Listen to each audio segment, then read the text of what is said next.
Kasabay sa paglipas ng panahon, lahat nagbabago.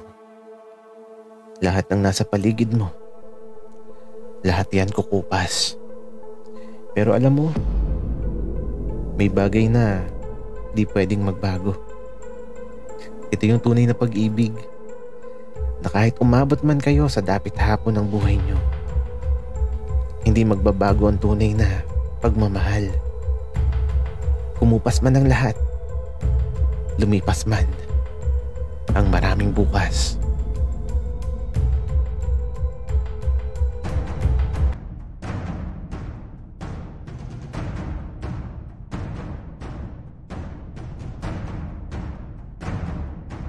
Kaibigan, huwag mong kalimutan mag-subscribe sa aming channel at huwag din kalimutan i-click ang notification bell at subscribe button. Subscribe na!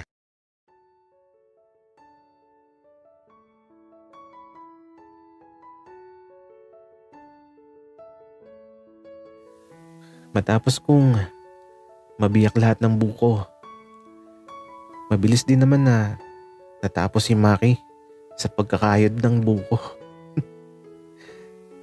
Katulong kasi niya si Ben na lagi na lang nagpapapansin.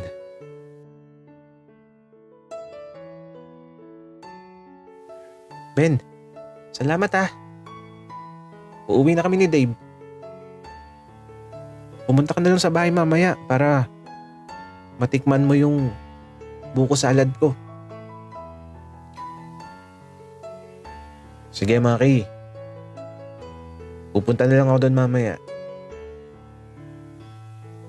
Dave, magpaalam ka na. Wika ni Maki habang bitbit ang malit na timba na may lamang buko. Salamat Ben. Alis na kami. Ngumiti lang si Ben nung magpaalam ako. Ewan ko ba, naghintay pa ako ng sasabihin niya pero wala na pala. Basta, ngumiti lang siya. Kaya eto, pauwi na kami ni Maki. Napakainit, kaya nagmamadali na kami. At baka mapanis ang buko. Maki, Arinola yan, di ba? Yung maliit na timba na bitbit mo. Baka gamit na yan. Dave, huwag kang mag-alala. Hindi pa to gamit. Ang cute lang kasi kaya bumili ako.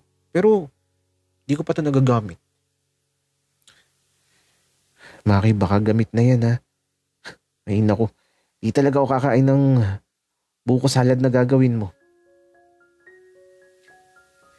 Dave, alam mo, huwag kang maarte.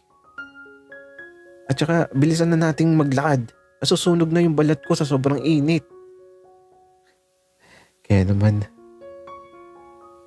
mabilis lang kami nakauwi sa malaking bahay. At ito, pagkarating namin, sinimulan na ni Maki na gawin ng buko salad. Pinapanood ko nga lang siya. Ayaw kasi ni Maki na pinapakailaman siya sa mga ganong bagay. Nag-iiba daw kasi ang lasa. Kaya ito, pinapanood ko lang siya. At nang matapos na, andito lang kami sa sala. Nakahiga. Naghihintay na lumamig yung buko salad.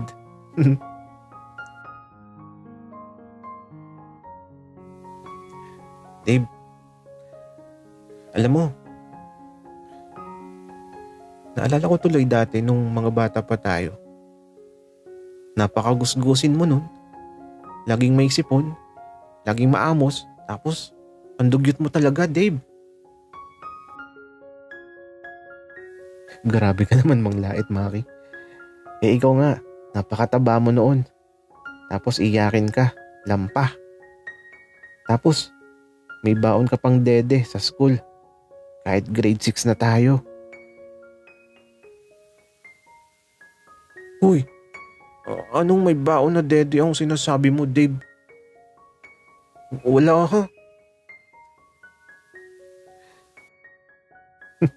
Sus, kunwari ka pa, Maki. Pero nakikita ko naman dati na nadede ka naman talaga sa bote. Nagtatago ka lang. Oo na. Aamin na ako. Kasi naman, kaya ako nagtatago. Baka mamaya makidede ka, Dave. Kadiri yung sipon mo nun. Natulo, kadiri talaga. Maki, mas kadiri yung sinasabi mo. Bakit ako makikidede sa dede mo? Kadiri.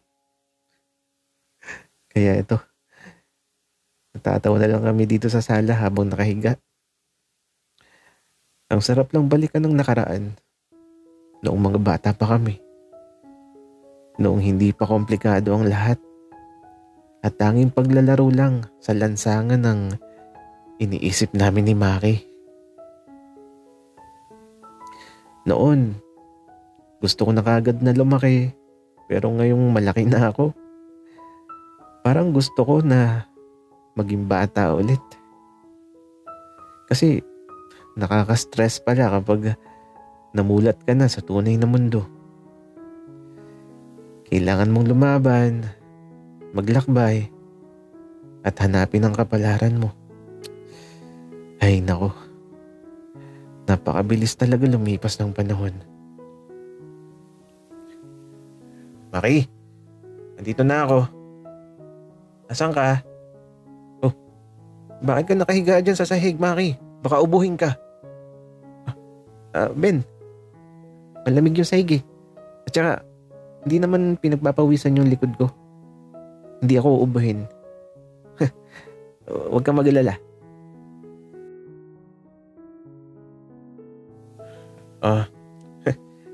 Okay. Pero Maki, dito pala ako matutulog mamaya. Namiss ko na yung silid ko eh. Tama ang desisyon mo, Ben. Diyan ka na lang matulog para masaya. Sige. Diyan ka na muna, Maki. Ilalagay ko lang sa kwarto tong ilang gamit na dala ko.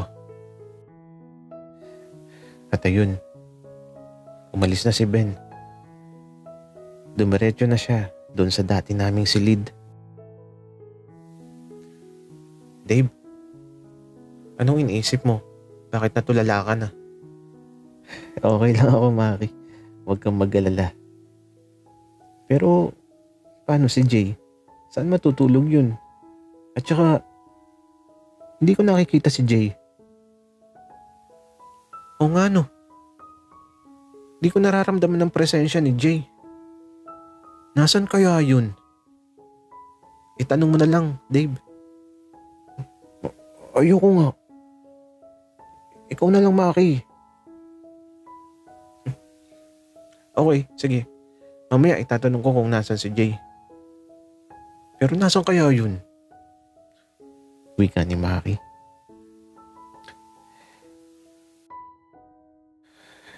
Maki, si Ben at si Jay ba magjowa ba talaga? Uy, si Dave nagseselos. Kagi, bakit naman ako magseselos, Maki? Dave, ang alam ko, magtropa lang sila. At saka, di ka naman nahalikan ni Ben kung taken yun.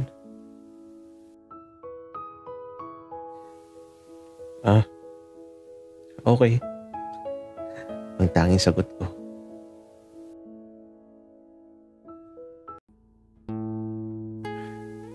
Pero, Dave, may plano ka bang sabihin sa kanila?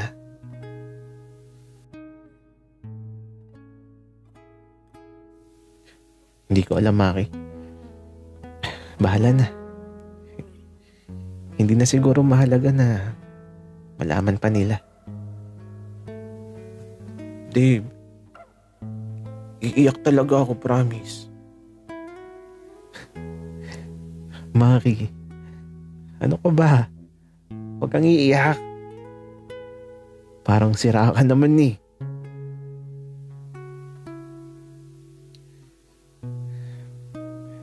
At eto na nga. Tinalikuran na ako ni Maki. At tila ba, pinapawi niya ang mga luha niya. Nakakainis. Naluluha tuloy ako.